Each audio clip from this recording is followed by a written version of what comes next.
Baik, Bapak Ibu. Assalamualaikum warahmatullahi wabarakatuh. Waalaikumsalam. Waalaikumsalam warahmatullahi wabarakatuh. Oke, kita ketemu lagi. Tetap semangat ya. Sudah makan siang semua? Sudah, Bu. Sudah, Ibu. Oke. Mudah-mudahan sudah sehat semua ya. Alhamdulillah, kita lanjutkan lagi seperti yang tadi sudah saya sampaikan. Silakan mengerjakan tugas apa yang sudah saya berikan. Waktunya 45 menit ya. Waktunya 45 menit. Oke, kita mulai dari sekarang. Oke, sudah. Jadi sekarang saya minta pemaparan. Ini absennya berubah lagi. Yang pertama dari Ibu Evelyn. Silakan dipaparkan apa yang sudah dibuat. Ya. 2 menit saja. Iya, Bu. Assalamualaikum warahmatullahi wabarakatuh. Terima kasih untuk kesempatan yang diberikan. Maaf Ibu, ada anak-anak, soalnya saya dari rumah. Ya. Ya, dari saya Bu, tokoh inspirasi yang saya dapatkan itu seorang tokoh muda yang bernama Amanda Susanti Cole. Dia berinovasi dengan membuat sebuah perusahaan rintisan yang membantu para petani untuk memasarkan hasil pertaniannya itu lebih cepat langsung ke masyarakat tanpa proses panjang. Jadi melihat dari permasalahan yang petani lokal yang dialami sekarang ini kan, untuk hasil panennya mereka itu kan alur distribusinya itu panjang, Bu. Jadi melalui tengkulak dulu, terus dari tengkulak ke pasar lagi, dari pasar baru langsung dinikmati konsumen. Jadi dari situ dia membuat ide sayur box. Pertama awalnya itu dia melalui media sosial dulu, Bu. Jadi setelah dia lihat di situ ternyata berjalan dengan baik usahanya. Nah, dari situ dia mulai lagi berinovasi lagi membuka webnya. Jadi saat ini sudah ada sekitar 300 lebih lah para petani yang berkontribusi di dalam usahanya itu. Jadi dan sudah sekitar 403.000 follower yang sudah ikut di akun Sayurbox itu. Jadi sudah ada sekitar 10.000 lebih lah yang sudah mengorder sayuran-sayuran segar dari situ, Bu. Jadi dia sudah sangat membantu para petani untuk memasarkan hasil panennya itu bisa langsung dinikmati konsumen. Otomatis juga petani juga dapat keuntungan lebih baik dari hasil penjualannya. Jadi petani tidak menjual murah dulu ke tengkulak,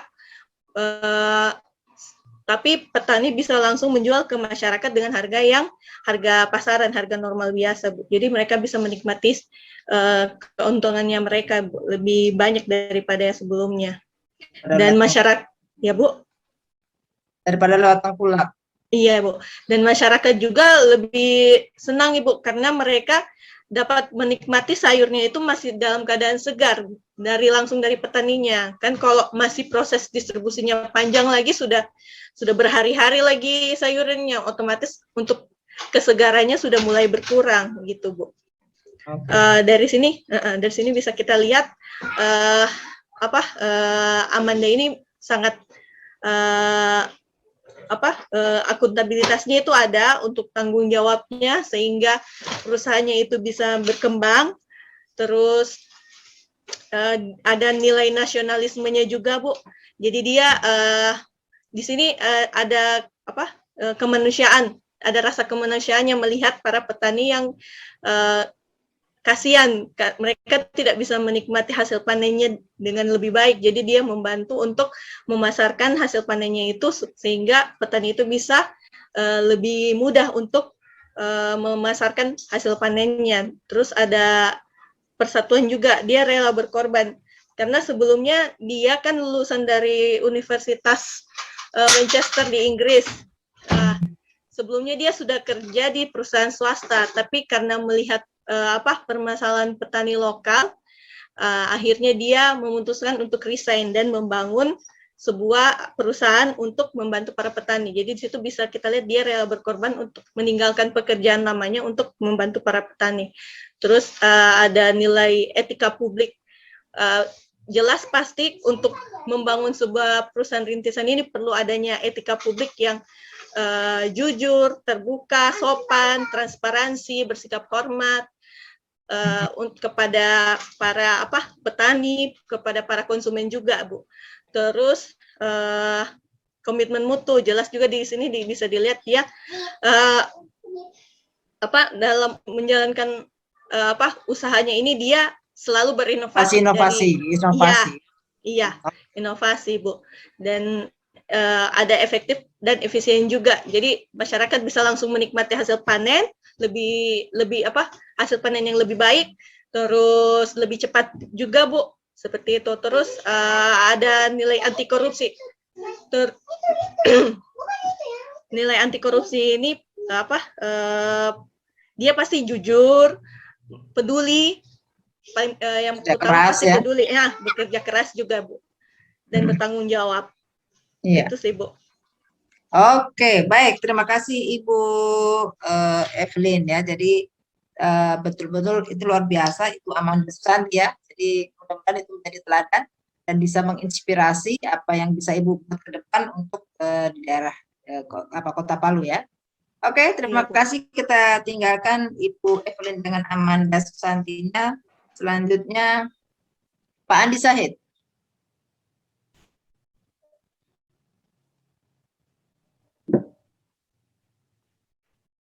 Ya, Bu. Assalamualaikum warahmatullahi wabarakatuh.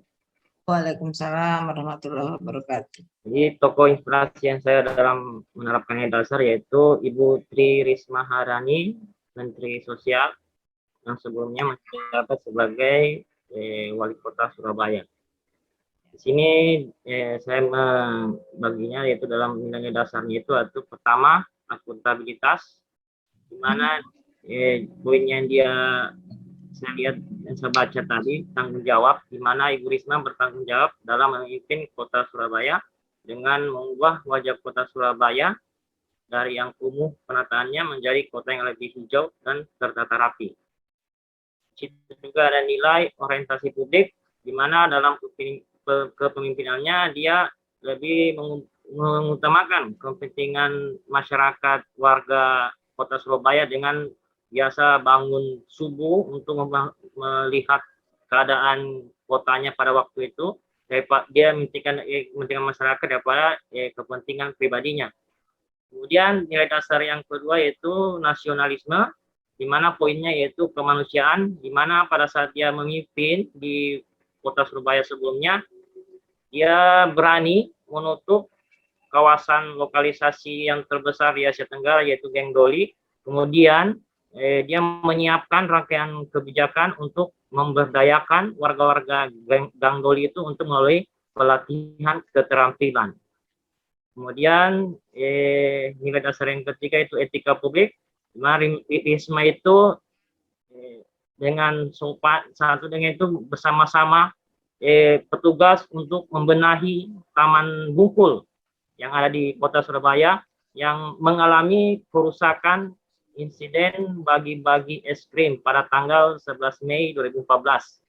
Dia secara tulus ikut juga terlibat dalam memperbaiki kerusakan yang akibat dari insiden tersebut. Kemudian nilai dasar yang keempat yaitu komitmen mutu, yaitu inovatif. Beliau membangun Broadband Learning Center untuk memberi pelatihan bagi petani agar terkoneksi dengan jaringan sistem pelayanan daring. Sistem ini memudahkan petani dan pekerja sektor lain untuk membangun akses pemasaran produk. Kemudian terakhir itu nilai dasar anti korupsi, di mana dia jujur, selama menjabat sebagai wali kota Surabaya, Risma dinilai berhasil membangun Surabaya menjadi kota cantik dan tertata serta mengembangkan sistem e-procurement, lelang pengadaan barang elektronik agar proses pelelangan menjadi transparan dan bebas korupsi. Ia juga dinilai berhasil membangun sistem e-government di Surabaya, menyebabkan kontrol pengeluaran dinas-dinas menjadi lebih mudah, mencegah praktik korupsi, dan menghemat anggaran 600 sampai 800 miliar rupiah tiap tahunnya. Jadi begitu saja Bu, saya punya penyampaian. Oke, baik. Terima kasih Pak Andi Said. Kita kalau Ibu Risma kita sudah tahu semua ya sepak terjangnya. Saya kira pasti kita akan terinspirasi dengan beliau. Dan sekuat itu juga jiwa Bapak Ibu sehingga gitu ya bisa pengorbanannya luar biasa. Sampai sekarang di Menteri Sosial begitu banyak yang dia bongkar kebusukan yang terjadi di kementeriannya gitu ya. Oke, baik. Terima kasih Pak Andi Said. Selanjutnya Ibu Lili Yulianti. Assalamualaikum warahmatullahi wabarakatuh. Tokoh inspiratif yang saya ambil yaitu seorang YouTuber Bu, dengan nama channelnya itu namanya Hobi Makan, tapi nama aslinya itu Evan dan bantu istrinya Tiwi. Di awalnya YouTuber ini membuat konten mereview makanan di pinggir jalan, tetapi suatu hari dia bertemu dengan pedagang kaki lima yang berusia renta, kemudian dia dari situ berinisiatif untuk membantu pedagang tersebut dengan membeli atau memborong semua dagangannya. Sejak saat itu konten-konten yang dia buat itu lebih bernilai sosial, yaitu membeli makanan dari pedagang-pedagang kecil untuk dibagikan ke orang-orang tidak mampu. Nilai-nilai dasar yang saya sangat salut pada YouTuber ini Bu, yang pertama itu kepedulian terhadap sesama. Kemudian nilai nasionalisme, yaitu rela berkorban, karena jujur saja beliau ini orang daerah berasal dari Pontianak dan tidak bekerja sama sekali di pemerintahan apalagi dinas sosial, tapi dia membuat konten-konten itu murni karena rasa kepeduliannya terhadap sesama, muncul murni dari hatinya. Dia bahkan sampai berhenti atau resign dari pekerjaannya untuk bisa mengelola channel ini biar lebih berkembang dan bisa membantu lebih banyak orang.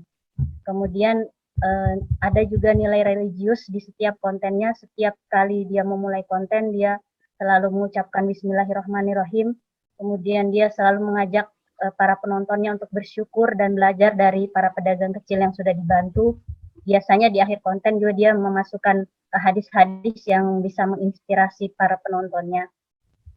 Itu menunjukkan sisi religiusnya, Bu. Dari etika publik, dia sangat sopan ketika berhadapan terutama dengan pedagang-pedagang yang berusia lebih lanjut. Bahasanya sopan, dia juga tidak malu untuk membantu, padahal pedagang-pedagang yang biasa dia datang ini biasanya di tempat-tempat yang cukup kumuh. Kemudian saat ini channel ini sudah memiliki lebih dari 4 juta subscriber, padahal beliau ini adalah YouTuber daerah, bukan dari Jakarta. Hal ini tentu saja pencapaian yang luar biasa, tetapi tidak lepas dari hasil kerja kerasnya dalam membuat konten yang sangat bermanfaat dan juga menginspirasi.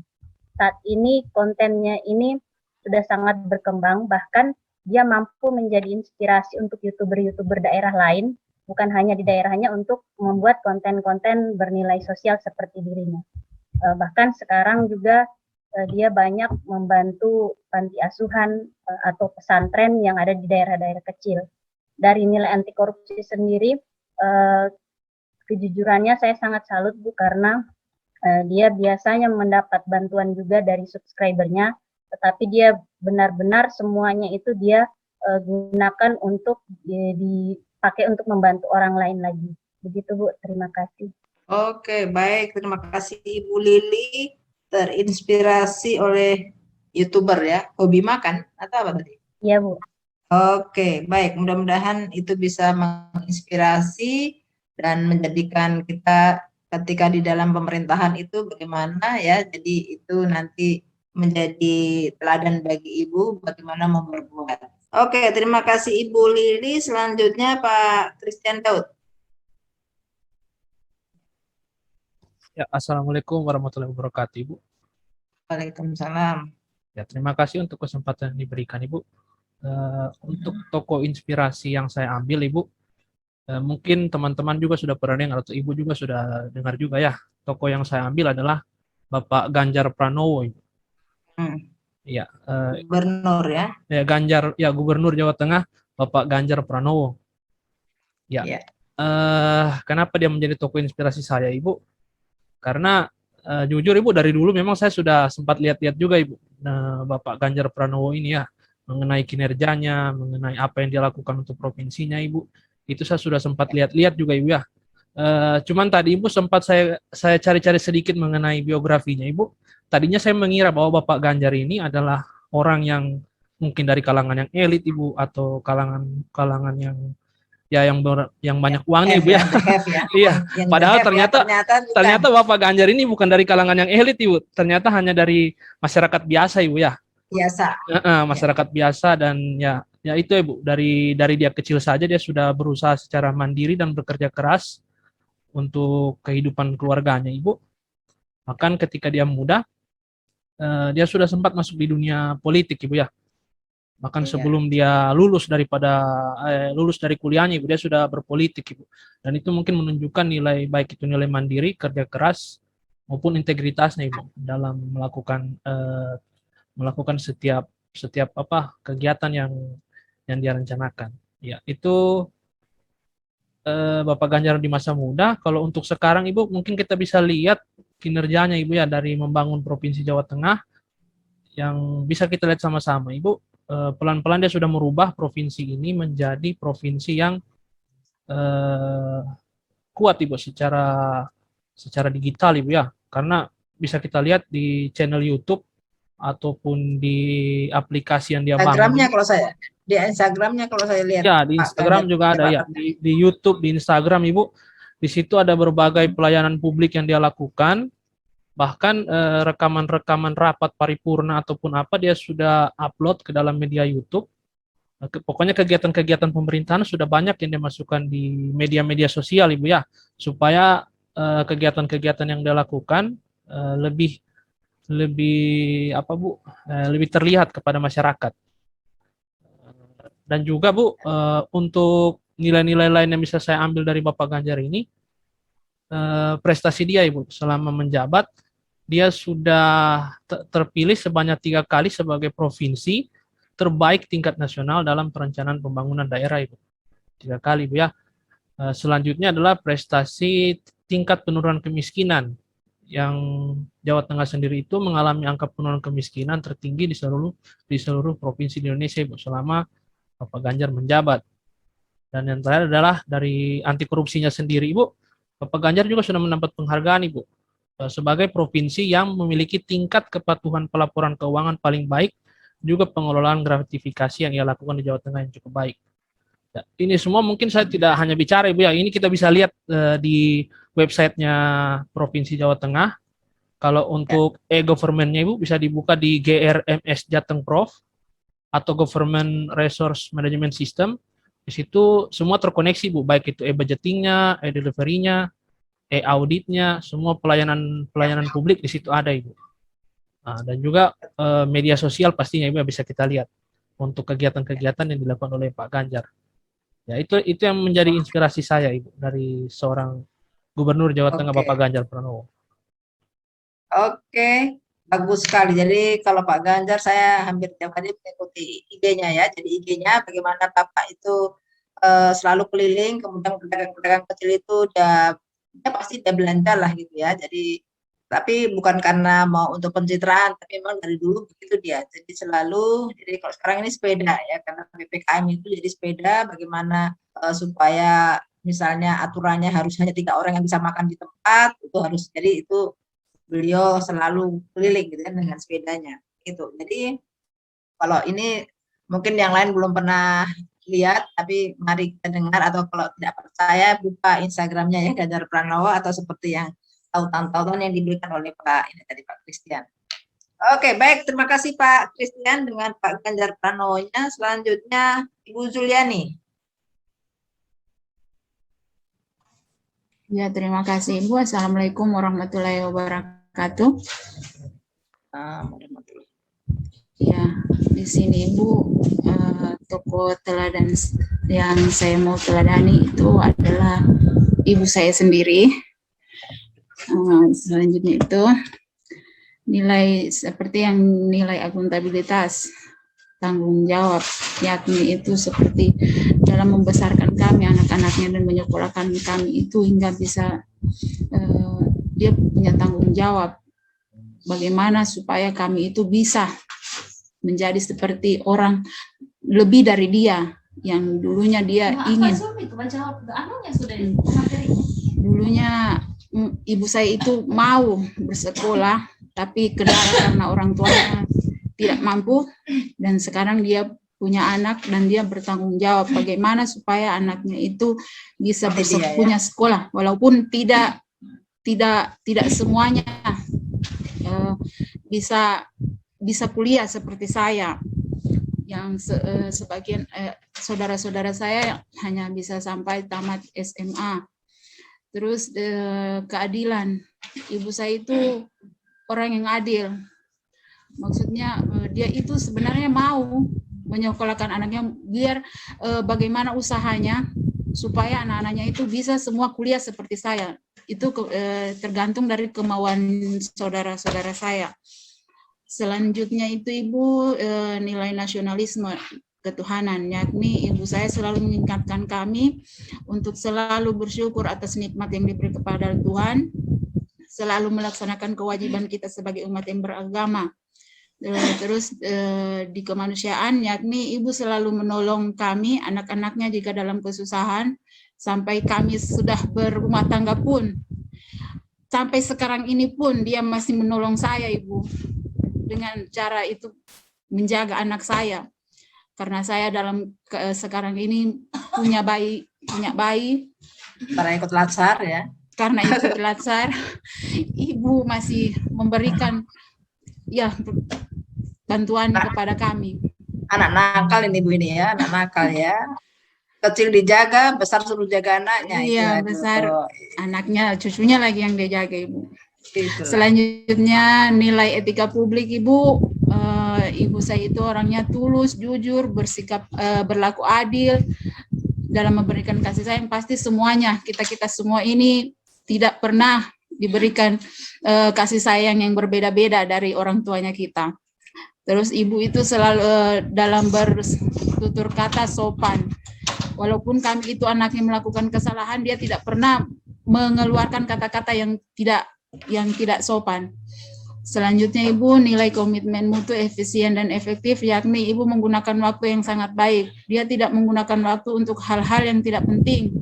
Waktunya dia gunakan untuk kepentingan anak-anaknya. Terus Ibu selalu tidak, Ibu. Orang tua aku tidak seperti itu. Ya, saya kira. Iya, Ibu. Jadi biang gosip bukannya? Selanjutnya ibu saya itu kreatif, apapun pekerjaannya, yang penting halal untuk kebutuhan anak-anaknya pasti dia lakukan. Selanjutnya Ibu, nilai anti korupsi, amanah, yakni menyampaikan nasihat yang sangat berguna untuk kami anak-anaknya. Jujur, selalu mengajarkan anaknya untuk selalu berkata jujur. Mandiri itu, iya, mandiri dalam membiayai kami itu Ibu tidak pernah dia meminta bantuan, walaupun dia dalam kesusahan bagaimanapun dalam membiayai kami waktu saya pun kuliah. Kekurangan apapun dia tidak pernah dia pergi meminta bantuan kepada orang lain. Bagaimana usahanya supaya anaknya itu bisa berhasil. Selanjutnya nilai keberanian. Berani dia mengambil resiko. Di waktu dia tidak punya apa-apa untuk menyekolahkan kami anak-anaknya. Mungkin itu saja Ibu. Sekian dari saya. Wabillahi taufiq wal hidayah. Assalamualaikum warahmatullahi wabarakatuh. Waalaikumsalam warahmatullahi wabarakatuh. Itu Ibu ya, seperti saya itu berarti ya. Saya juga begitu Ibu ya. Cuma saya bilang nanti kalau punya anak kok urus sendiri, jangan kau suruh mama lagi mau urus senang-senang sendiri ya. Oke. Saya bilang kalau kau urus anakmu, jangan kau suruh mama lagi. Oke, terima kasih. Jadi semoga semua ibu akan menginspirasi kita semua gitu ya. Dan kita akan menjadi ibu seperti yang Ibu contohkan kepada kita. Oke, selanjutnya Ibu Nur Yakin. Mana Ibu Nur Yakin? Oh, di sini ya. Oke, Ibu Nur Yakin. Ya, Terima kasih. Assalamualaikum warahmatullahi wabarakatuh. Waalaikumsalam warahmatullahi Untuk teladan yang saya angkat yaitu Pak Haji Habibie. Ya. Saya rasa kita semua sudah tahu siapa beliau, bagaimana beliau terhadap rasa cintanya untuk bangsa dan negara, yaitu yang saya dapat info perjuangan Bapak Habibie dalam mempelajari ilmu pengetahuan dan teknologi dan berkomitmen dalam memajukan pembangunan. Oh, sudah. Di sini dia menganut nilai-nilai akuntabilitas, kejelasan target, dan orientasi publik. Benar yakin? Keluar ya? Terkeluar, Ibu. Ibu, minta maaf Ibu. Iya. Jaringan. Ya, oke, lanjut. Ya. Terus yang kedua yaitu sikap nasionalismenya, yaitu dari sikap yang pertama itu ketuhanan, bahwasanya Bapak Habibie pernah terpilih sebagai Ketua Ikatan Cendekiawan Muslim se-Indonesia. Nah, di sini dapat kita ketahui nilai nasionalismenya Pak Habibie itu seperti apa dan bagaimana. Terus dia berkeadilan, kemanusiaan, adil dan beradab. Untuk sila keduanya yaitu Bapak Habibie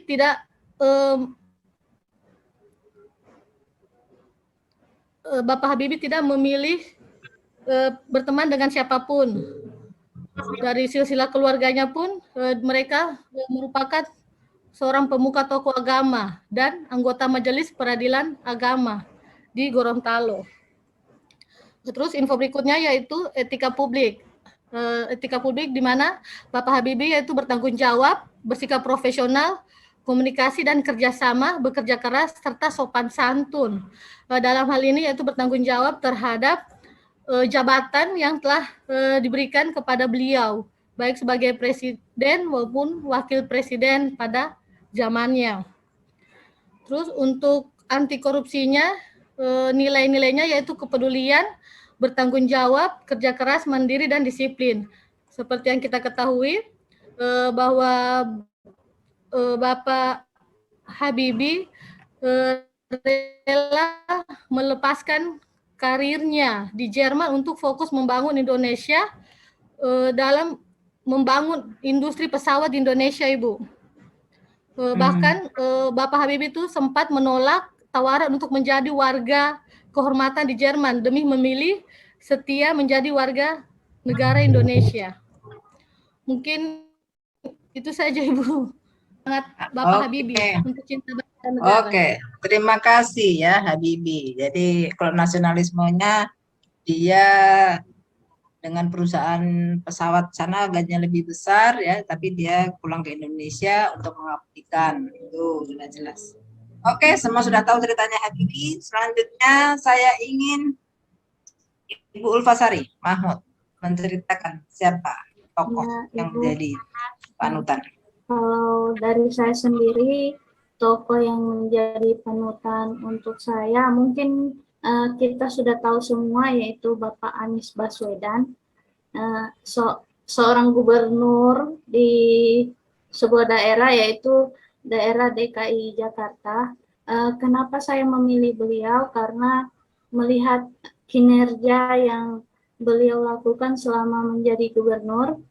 Karena kebetulan juga Ibu saya mengikuti Instagram beliau, jadi semua aktivitas kinerja yang beliau lakukan selalu diposting, sehingga kita masyarakat Indonesia baik yang di Jakarta maupun di luar dari Jakarta pasti mengetahui bagaimana kinerja beliau.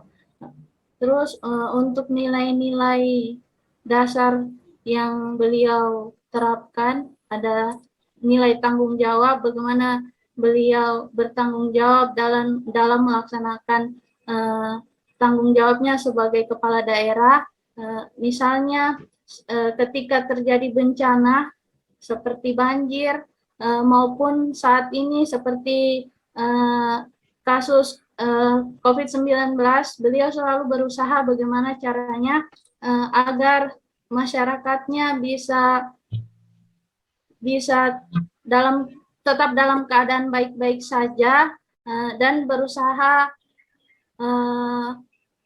mengembalikan kondisi daerahnya menjadi normal seperti itu, Ibu. Kemudian nilai nasionalisme sendiri yaitu nilai kemanusiaan dan keadilan, bagaimana beliau tidak melihat jabatan yang beliau pegang, dia turun langsung ke lapangan untuk melihat kejadian-kejadian yang terjadi di daerahnya, terus tidak memilih dengan siapa dia harus berkomunikasi, tapi menyamaratakan semua masyarakat, walaupun dari kalangan bawah dia tetap ingin melakukan komunikasi seperti itu, Ibu. Kemudian ada pun nilai etika publiknya, walaupun dengan masyarakat biasa, kalau dia berbicara dengan orang yang lebih tua dari dia akan tetap bersikap sopan tanpa melihat jabatan yang dia pegang, karena kadang kan ada biasa, Ibu, pejabat kalau dia sudah memegang jabatan yang lebih tinggi, seakan-akan dia tidak mau lihat lagi orang yang di bawahnya seperti itu, Ibu. Tapi beliau tidak seperti itu. Kemudian nilai komitmen mutunya sendiri, beliau selalu berupaya membuat inovasi-inovasi selama menjadi gubernur, seperti MRT di Jakarta yang kita tahu. Beliau membuat itu agar mempermudah masyarakat supaya tidak menggunakan transportasi pribadi sehingga tidak menyebabkan kemacetan, dan juga jalan yang diperlebar dan lebih mengutamakan pejalan kaki dan yang menggunakan sepeda. Kemudian untuk nilai anti korupsinya sendiri, Bu, beliau selalu bekerja keras dalam menjalankan tugasnya sebagai pejabat di daerah Jakarta, yaitu sebagai kepala daerah. Seperti itu, Bu. Mungkin seperti itu yang bisa saya sampaikan. Oke, baik. Terima kasih Ibu Ulfa Sari Mahmud dengan Anies Baswedan yang menjadi teladannya. Oke, selanjutnya Ibu Dr. Tita Lestari Popang.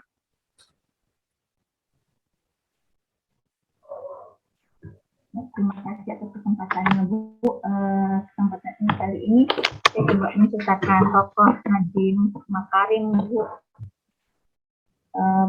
Untuk pendidikannya kita, ini saya dapat informasi awal karirnya sebenarnya beliau itu bekerja di perusahaan swasta, kemudian dia memberanikan diri untuk resign karena dia memiliki impian agar dapat mendirikan perusahaan sendiri sekaligus berkontribusi kepada banyak orang. Jadi di situ ada akuntabilitasnya, ada kejelasan targetnya, mendirikan impian mendirikan perusahaan sendiri, kemudian sekaligus berkontribusi kepada orang banyak, itu ada dia berorientasi untuk publik, kemudian atas dasar target yang dia ingin capai itu dia berkonsisten dengan cara resign dari perusahaan yang tempat dia kerja. Kemudian di sini juga ada nilai nasionalismenya yang untuk sila ketiga dia rela berkorban untuk dia resign untuk mewujudkan target atau impiannya. Kemudian Nadiem Makarim ini mendirikan, kita tahu bersama, mendirikan bisnis transportasi Gojek. Dia ide bisnisnya ini ternyata dari hasil dia berdiskusi, bercerita dengan tukang ojek langganannya. Beliau ini memang sehari-harinya sebelumnya menggunakan jasa ojek dibandingkan mobil karena mobilitasnya tinggi, sedangkan di Jakarta itu macet. Jadi dia ada tukang ojek langganan. Terus dari perbincangan itu kemudian ternyata dari tukang ojeknya itu ada masalah yang dihadapi tukang ojek, yaitu mereka menghabiskan waktu hanya menunggu pelanggan dan susah mencari pelanggan seperti itu. Sedangkan di sisi lain warga Jakarta juga ada permasalahan karena ada sisi kemacetan, jadi sehingga membutuhkan layanan transportasi yang cepat atau pengiriman barang yang cepat sehingga bisa digunakan lewat jasa ojek seperti itu. Jadi dia berpikir di sini ada nasionalismenya. Yang kedua, dia peduli terhadap kondisi di sini, kondisi para tukang ojek. Kemudian akuntabilitasnya juga ada untuk kepentingan orang lain. Kemudian atas dasar itu dia bekerja sama, dia mendirikan bisnis Gojek, terus dia tekun menjalani kerja untuk awal mulanya untuk mendirikan itu dia bekerja sama dengan berbagai pihak, khususnya untuk mendirikan perusahaan baru ini kan mencari investor untuk menjalankan perusahaannya. Nah, dalam menjalin kerjasama itu beliau ini terkenal sebagai sosok yang ramah dan sopan, dan juga Datika juga menyebutkan kalau dia kepada awal driver atau ojek yang sudah masuk dalam perusahaannya Gojek itu dia itu sangat ramah dan sopan kepada karyawan-karyawannya, sehingga terbentuklah kerjasama yang baik seperti tim seperti itu. Jadi di sini ada nilai etika publik di mana beliau sopan, hormat, dan bertindak tidak diskriminatif. Maksudnya beliau walaupun dengan karyawan-karyawannya dia tetap berperilaku yang sama. Kemudian dicatat pada tahun 2011 perusahaannya ini berdiri, dia awalnya mempunyai 20 driver Gojek.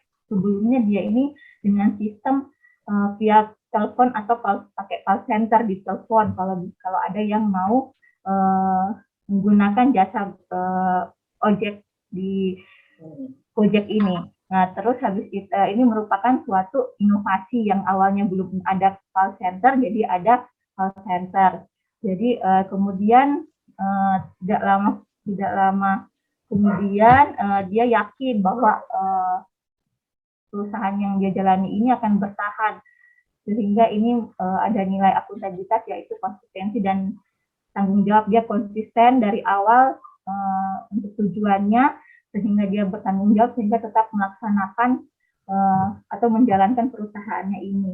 Kemudian setelah tadi itu dari dia dalam melaksanakan dalam perjalanan perusahaan yang ini dia melakukan komitmen mutu atau orientasi mutu atau selalu melakukan perbaikan yang awalnya itu menggunakan call center karena tuntutan perkembangan teknologi juga. Jadi dia ada perubahan, jadi dia menggunakan aplikasi, jadi tidak perlu menggunakan call center dan dulunya hanya menelpon seperti itu.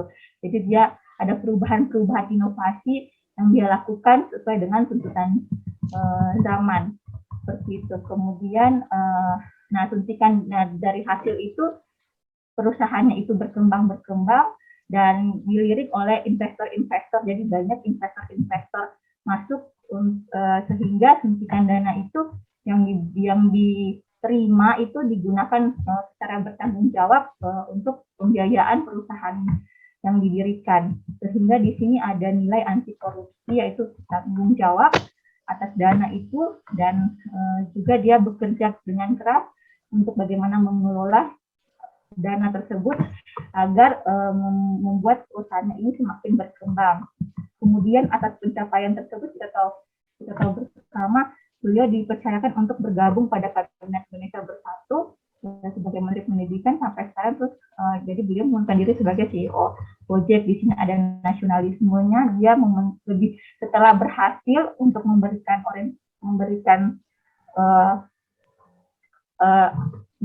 kontribusi kepada khususnya tadi tukang ojek seperti itu, sekarang dia ditawarkan untuk kesediaannya untuk bergabung di Kabinet Indonesia Bersatu. Jadi dia mengundurkan diri demi untuk kepentingan bersama, yaitu karena negaranya memanggil seperti itu. Jadi di sini ada sila kedua untuk kemanusiaan, mementingkan bersama juga, kesatuan juga, dan sila ketiga rela berkorban juga. Dan saya dapat informasi beliau juga menyarankan pada saat ini sekarang menyarankan adanya pendidikan anti korupsi di bidang pendidikan. Jadi ada nilai anti korupsi dari yang saran dari beliau tersebut mendukung kegiatan adanya anti korupsi. Itu saja barangkali Ibu. Terima kasih Bu. Oke, terima kasih Ibu Dr. Tita dengan Nadiem Makarim, Menteri Pendidikan kita ya. Jadi mudah-mudahan betul-betul menginspirasi sehingga sepak terjangnya sedikit banyak bisa diikuti, gitu ya. Oke, terima kasih Ibu Tita. Selanjutnya Ibu Bella.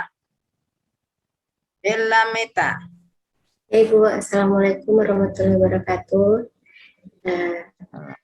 Di sini saya mengambil seorang yang bernama Dani Setiawan.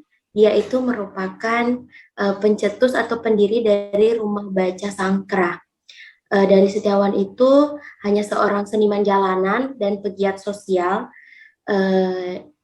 Kenapa saya mengambil atau memilih dia menjadi inspirasi? Karena dia memiliki kepedulian yang tinggi terhadap para muda-mudi atau anak-anak yang ada di kampung Dadap Sari, Kelurahan Sangkrah, di mana kampung itu biasanya dicap sebagai salah satu kampung preman. Kenapa dikatakan kampung preman? Karena di situ masyarakatnya memiliki ekonomi yang menengah ke bawah, sehingga banyak anak-anak di sana yang putus sekolah, tidak lulus SMA ataupun yang tidak bersekolah. Ada pula anak-anak yang setelah lulus sekolah atau SMA itu langsung mencari pekerjaan. Nah, konsekuensinya ketika anak-anak itu lulus SMA, mereka tidak mempunyai keahlian yang cukup sehingga mengakibatkan ketidaksiapan para remaja itu memasuki dunia kerja.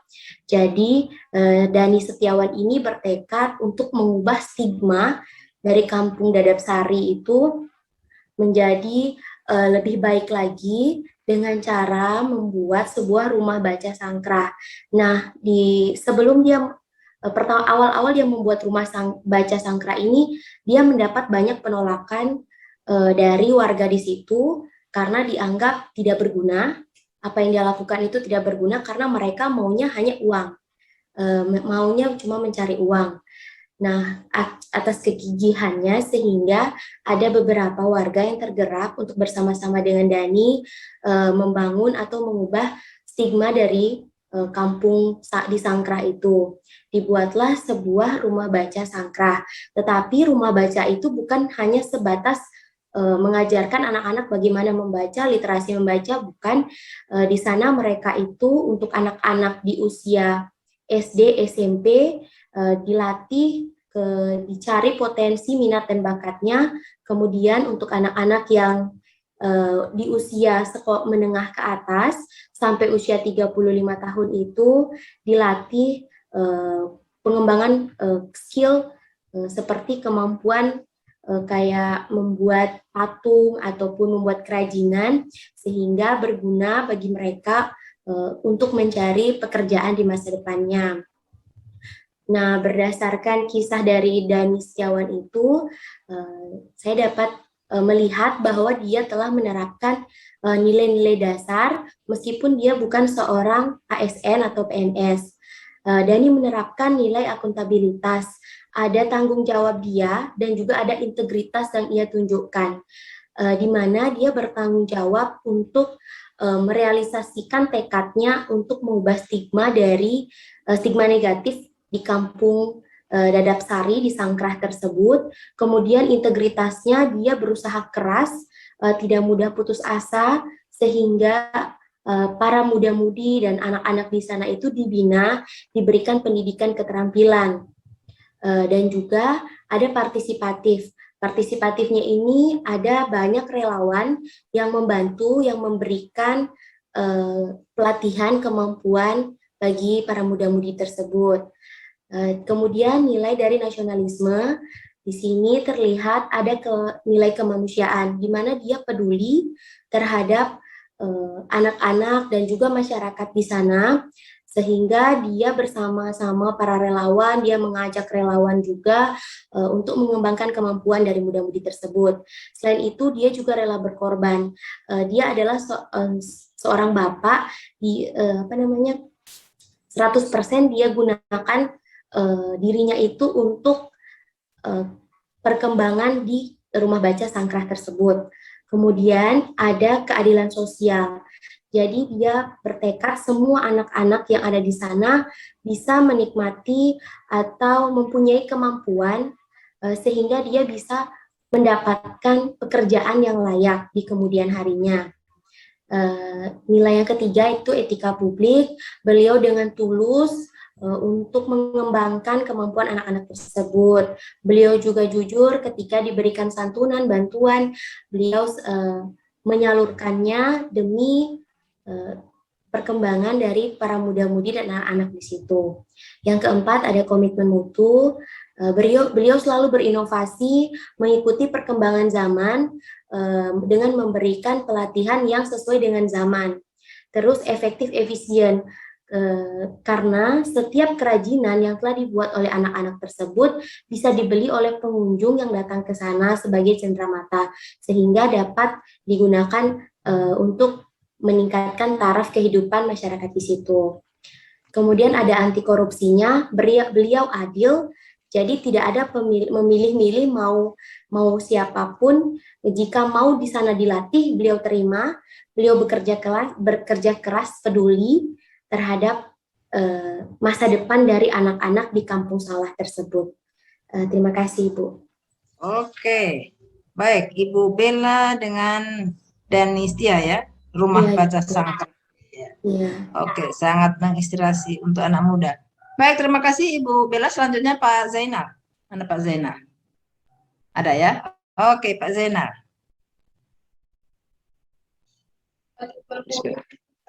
Assalamualaikum warahmatullahi wabarakatuh. Waalaikumsalam. Terima kasih Bu atas kesempatannya.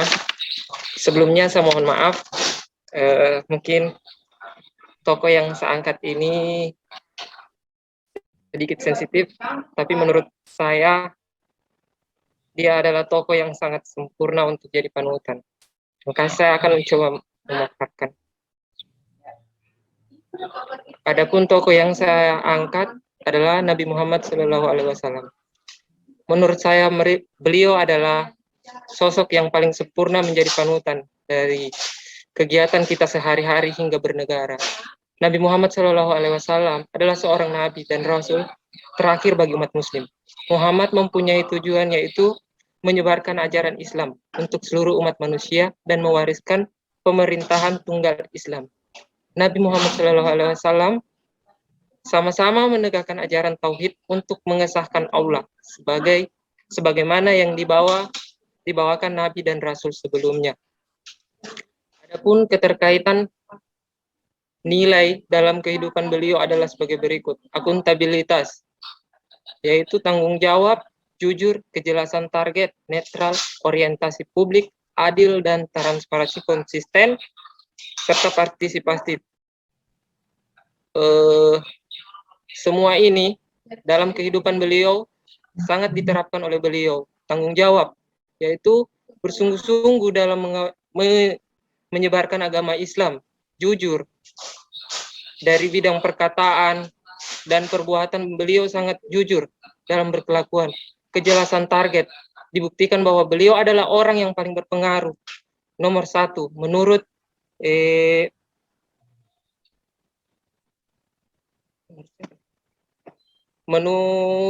Michael Hart dalam bukunya yang dia adalah seorang sejarawan. Untuk netral, beliau tidak memilih kasih dengan kepentingan tertentu. Orientasi publik beliau sangat baik. Pak Zainal, kalau kita bicara Muhammad dalam manusia yang sempurna, saya kira kan tidak usah diceritakan lagi gitu ya, bahwa itu memang yang harus kita teladani gitu. Kalau kita sebagai orang Islam, kita harus kita teladani. Saya rasa kalau sudah ke sana kita no komen lagi gitu. Jadi semua istilahnya sudah paham lah gitu ya. Cuma yang penting adalah bagaimana kita pengikutnya betul-betul menerapkan bahwa beliau tidak suka kekerasan, tidak suka menjudge orang. Yang harus kita ikut berarti bahwa kita harus bagaimana nilai kita sebagai orang ya, dia sebagai pemimpin dia sangat akuntabel. Kemudian karena dia dengan 4 sifatnya itu ya sidik, amanah, fatonah, tablik itu jadi itu sudah sangat lengkap. Itu sudah ada semua sama beliau. Jadi bagaimana sekarang kita gitu. Jadi itu memang nilai aneka ini sedikit-sedikit diintip dari situ. Tapi kalau memang kita langsung ke Muhammad itu memang sudah kita no comment gitu. Jadi kita no comment bahwa ya amin saja gitu, memang bahwa kita harus itu gitu ya. Oke, Pak Zainal. Oke. Jadi Mohon terima maaf kasih Pak Ibu. Zainal ya. Jadi Iya, memang hanya itu alhamdulillah inspirasi kalau yang bisa Ibu saya ambil Ibu. ya oke, jelas itu memang harus menjadi teladan kita untuk yang kalau saya ya, jangkauan saya Muhammad itu terlalu jauh, saya mau jadi teladani karena saya memang harusnya ke sana gitu. Tapi oke, ada manusia-manusia yang setengah dewa juga gitu yang bisa kita teladani bahwa dia masih manusia gitu ya, bahwa dia manusia biasa yang bukan pilihan dari Allah gitu, tapi dia berkelakuan gitulah tadi manusia setengah dewa. Jadi itu. Tapi kalau sudah kita bicara Muhammad, Nabi Rasulullah gitu, kita sudah ya apalagi ya gitu. Jadi apa lagi sama komentari gitu. Kalau manusia biasa masih ada dia punya hebat itu luar biasa bagaimana ya. Tapi kalau sudah Rasulullah yang kita bicarakan, kita sudah tidak boleh baku bantah lagi, memang sudah definisi sejarah begitu gitu. Jadi itu saya rasa kita semua sebagai orang muslim harus menjadikan panutan beliau gitu ya. Oke, Pak Zainal, terima kasih Pak Zainal. Selanjutnya terakhir Pak Saiful. Siapa betul ya? Pak Saiful Agus. Iya, saya. Ya. Oke. Baik Bu, terima kasih pada kesempatan ini. Sosok teladan yang saya biografinya itu Pak Khairul Tanjung. Iya. Pak Khairul Tanjung ini lahir di Jakarta pada tahun 1962, 18 bulan Juni tanggal 18. Beliau adalah pengusaha asal Indonesia. Ia menjabat sebagai Menko Perekonomian menggantikan Bapak Hatta Rajasa sejak 19 Mei 2014 hingga 20 Oktober 2014. Beliau sangat bertanggung jawab dalam melaksanakan tugasnya. Namanya dikenal luas sebagai pengusaha sukses yang memimpin CG Corp ini. Di sini yang bisa saya petik ada nilai akuntabilitas, yaitu nilai tanggung jawab. Kemudian Pak Khairul Tanjung ini memulai bisnisnya ketika ia kuliah di Fakultas Kedokteran Gigi Universitas Indonesia. Sempat jatuh bangun, akhirnya ia sukses membangun bisnisnya. Di sini ada nilai anti korupsi, yaitu kerja keras. Kini perusahaan konglomerasi miliknya City Corp menjadi sebuah perusahaan yang membawakan beberapa anak perusahaan seperti Transcorp, Bank Mega, dan City Global Rescues. Demi memenuhi kebutuhan kuliah, ia berjualan buku kuliah, stensilan, kaos, dan fotokopi di kampus. Nah, di sini ada nilai anti korupsi juga, Bu, nilai kerja keras. Bapak Khairul Tanjung juga pernah mendirikan sebuah toko peralatan kedokteran dan laboratorium di Bilangan Senen, Jakarta Pusat. Namun bangkrut. Selepas kuliah, Khairul mendirikan PT Priarti Sindutama bersama 3 rekannya pada tahun 1987. Bermodal awal Rp 150 juta dari Bank Exim, mereka memproduksi sepatu anak-anak untuk diekspor. Nah, di sini ada nilai komitmen mutu, yaitu inovatif. Keberuntungan berpihak padanya karena perusahaan tersebut langsung mendapat pesanan 160.000 pasang 160.000 pasang sepatu dari Italia. Tetapi karena perbedaan visi tentang ekspansi usaha, Bapak Khairul memilih pisah dan mendirikan usahanya sendiri. Di sini ada nilai anti korupsi, yaitu mandiri. Kepiawaian dalam membangun jaringan dan sebagai pengusaha membuat bisnisnya semakin berkembang, mengarahnya usaha ke konglomerasi. Di sini ada nilai komitmen mutu, yaitu efisien, ya Bu. Bapak Khairul mereposisikan dirinya ketiga bisnis inti, keuangan, properti, dan multimedia. Di bidang keuangan, ia mengambil alih Bank Karman yang kini bernama Bank Mega. Pemikiran Pak Khairul menyatakan bahwa dalam membangun bisnis, mengembangkan jaringan adalah penting. Selain itu, memiliki rekanan yang baik sangat diperlukan. Membangun relasi pun bukan hanya kepada perusahaan yang sudah ternama, tetapi juga pada yang belum terkenal. Sekalipun bagi Bapak Khairul, pertemanan yang baik akan membantu proses perkembangan bisnis yang dikerjakan. Ketika bisnis pada kondisi tidak bagus, maka jejaring bisa diandalkan. Bagi Bapak Khairul, Bahkan berteman dengan petugas pengantar surat pun adalah penting. Di sini ada nilai nasionalisme, Bu, kerakyatan.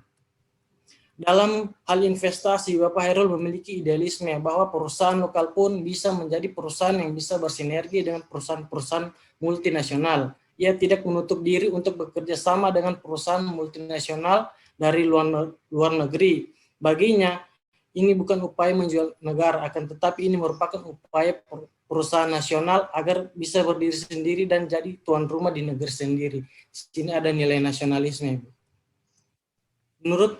Menurutnya modal memang penting dalam membangun dan mengembangkan bisnis. Namun kemauan dan kerja keras, di sini ada nilai anti korupsi, Bu, kerja keras, merupakan hal paling pokok yang harus dimiliki seseorang yang ingin sukses. Baginya mendapatkan mitra kerja yang handal adalah segalanya, di mana membangun kepercayaan sama halnya dengan membangun integritas. Di sini pentingnya berjejaring dalam menjalankan bisnis. Nah, itu di sini ada nilai etika publik, yaitu sikap jujur, Ibu. Dalam bisnis, Bapak Hairul menyatakan bahwa generasi muda sudah seharusnya sabar dan mau menapaki tangga usaha satu persatu. Menurutnya membangun sebuah bisnis tidak seperti membalikan telapak tangan. Dibutuhkan sebuah kesabaran dan tak pernah menyerah. Jangan sampai banyak yang mengambil jalan seketika, karena dalam dunia usaha kesabaran adalah salah satu kunci utama dalam mencari hati pasar. Di sini ada nilai komitmen. Membangun integritas adalah penting bagi Bapak Hairul adalah manusiawi ketika berusaha. Seseorang ingin segera mendapatkan hasilnya, namun tidak semua hasil bisa diterima secara langsung. Di sini ada nilai etika publik terbuka. Seperti itu, Ibu. Terima kasih. Oke, baik. Terima kasih Pak Saiful Agus dengan Hairul Tanjung. Ya, oke, baik. Masing-masing punya idola, masing-masing punya sosok yang ingin diteladani. Yang saya harapkan adalah Bapak Ibu bagaimana bisa meneladani beliau, kalau bisa lebih dari yang diteladani tadi ya, itu adalah hal yang luar biasa. Tapi kalaupun misalnya ya tidak diapresiasi oleh siapapun, itu yang penting adalah bagaimana Bapak Ibu tetap berbuat, ya. Maksudnya, oh saya sudah bekerja keras, tidak jadi pejabat, apa semua, tidak jadi kepala sekolah, tidak jadi apa, maka itu adalah bukan tujuan dari Bapak Ibu. Yang penting yang tujuan Bapak Ibu adalah berbuat, yang guru bagaimana mencerdaskan anak bangsa, yang kesehatan bagaimana menyehatkan masyarakat gitu ya, dengan nilai-nilai yang ada itu sehingga masyarakatnya sehat, masyarakatnya pintar, cerdas gitu, itu adalah menjadi tujuan. Dan semoga yang mengapresiasi dari kerja keras Bapak Ibu adalah malaikat mencatat apa semua yang sudah Bapak Ibu lakukan, yang lakukan dengan ikhlas, akhirnya menjadi nilai ibadah dan akan menjadi catatan terbaik dari Bapak Ibu yang dicatat oleh malaikat. Oke, baik, saya rasa saya untuk room ini saya cukupkan sampai sekian. Saya ingin Bapak Ibu bergabung di room besar, gitu ya. Jadi untuk closing nanti adalah kita di room besar, semua ya. Jadi dari kelompok, kalau tidak salah kelompok saya dengan Ibu Dewi yang jelas kita mau masuk di room, jadi nanti kita closingnya di sana. Itu Pak Anta ya? Iya Bu, kelompoknya Ibu Silvi juga bergabung. Iya. Berarti gabung ya? Oke. Siap. Berarti gabung. Oke. Baik, saya leave duluan kalau memang ini, karena saya paling tidak minum dulu. Siap. Oke ya, oke, terima kasih Pak, Bapak Ibu. Kita ketemu di room besar ya. Iya, Bapak Ibu, sekarang saya arahkan kembali ke main session. Nanti silahkan di join ya.